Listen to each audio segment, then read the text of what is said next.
remember being a kid when I would just pick up a pencil and just draw whatever I want. I knew I always had this creative flair in me, and for the longest time, I wasn't thinking about how good I was or whether people would like my work. I just allowed myself to explore. The great thing about that is I wasn't driven by fear or what others would say. I was only driven by my curiosity and imagination. As I grew older, I began to feel more constrained about my work. Don't use that color, make the logo bigger, make it pop. This is not necessarily a bad thing, because as a designer, it's our job to know what people want and need. Yet the more experience I gained, the more it made me feel like I wasn't good enough. This growing pressure of wanting to know what is the right or wrong thing to do, it just halted my progress. Instead of doing things, I began to overthink, when instead, from the start I knew that the best way to learn is to just design.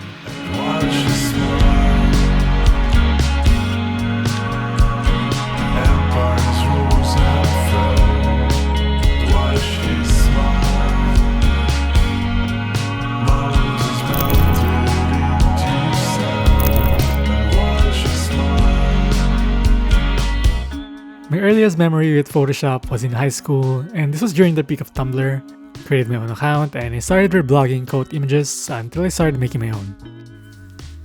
This was also the time that I was really into K-pop, and that fire in me inspired me to work on fan edits from new music videos, albums, live performances, or whatever my favorite K-pop groups do. So yeah, I won't be a designer if I wasn't a fanboy. Looking back, that's the perfect way to get into design though. Because the good thing about Tumblr is you could be anonymous. I just opened Photoshop and designed based on what I like at the time. Without me knowing, with every music video, I was getting better and better.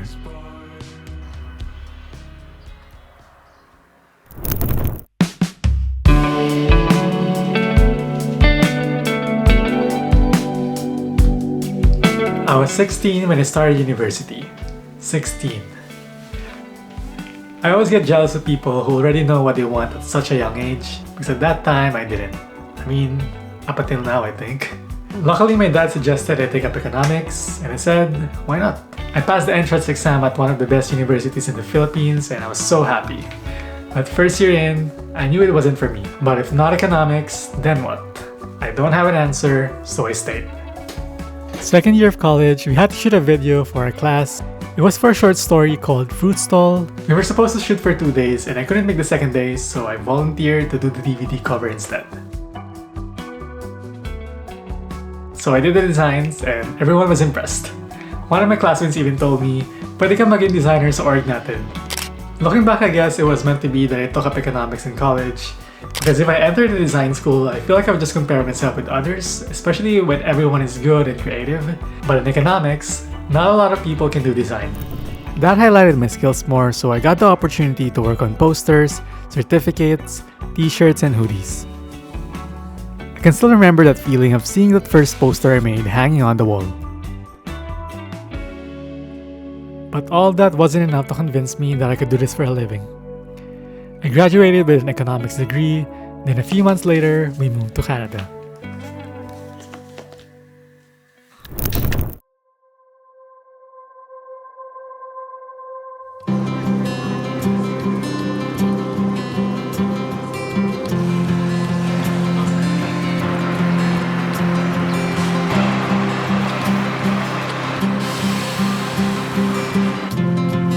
Moving to Canada is still the most life-changing event for me. My first job here was working for Tim Hortons, and I stayed there for a year until I figured out what I wanted to do with my life. And that experience humbled me and changed my perspective.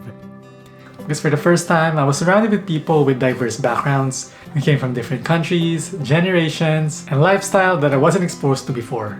No one cared that I graduated from the most pontifical and royal university in the Philippines. No one judged me for working at a minimum wage job. I was so afraid of starting a new life that I didn't realize I was already starting a new one. A new perspective that's free from the pressures and expectations I carried with me before. So I looked at potential schools and thought to myself, maybe it's okay not to want to become a doctor, engineer, or lawyer. During this time, I was still working on personal projects like Spotify covers and editing my travel pictures. So for the first time, I considered design as a career.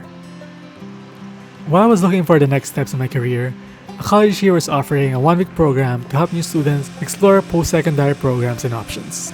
We had an activity where we partnered with other people just to tell us a bit about ourselves and why we're here, and I was paired with a graphic designer. He was looking to switch careers because he wasn't happy with his job. After I heard that, it should have discouraged me, but it didn't. Instead, it fueled my passion and I couldn't explain why. A few days after, I told my mom I'm going to apply for a graphic design program. I worked on my portfolio and I can still remember how excited I was. It's like having this flame in me that no one could take out. Finally, I was going after something I love. To make the long story short, I did get into graphic design, but after a semester, I decided to transfer to interactive media design, where I tried visual effects, animation, 3D printing, branding, and finally, I discovered my love for UI/UX design. If you told me before that I'll be designing apps and websites in the future, I'll just call you crazy. And if you think that after 4 years in design I had everything figured out, well, think again. I managed to land my dream UI/UX design job, but in less than a year I quit. And now I'm here trying my luck in freelance and making videos.